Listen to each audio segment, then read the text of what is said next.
तो बच्चों चलिए प्रश्न को देखते हैं। प्रश्न है, यदि दो पासे एक साथ फेंके जाते हैं तो निम्न घटनाओं की प्रायिकता ज्ञात कीजिए। दोनों पासों पर समान विषम संख्या है। तो प्रश्न को आगे हल करें उससे पहले जो प्रश्न की मुख्य अवधारणा है उस पर विचार करते हैं।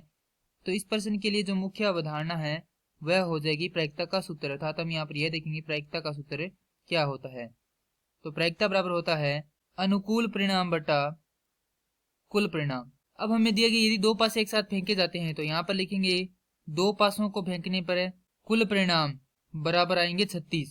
अब जो परिणाम है वह हम यहाँ पर लिख लेते हैं। यदि हो सकता है कि पहले पासे पर क्या आ जाए, एक आ जाए और दूसरे पर भी एक आ जाए। पहले पासे पर एक आ जाए और दूसरे पर दो आ सकता है, पहले पर एक आए और दूसरे पर तीन आ सकता है। इसी प्रकार पहले पर एक आ सकता है और दूसरे पर 6 आ सकता है। और इसी प्रकार हम देखें तो पहले पर 6 आ सकता है और दूसरे पर एक आ सकता है।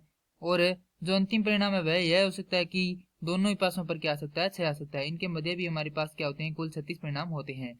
अब हमें यहाँ पर यह ज्ञात करना है दोनों पासों पर समान विषम संख्या हो।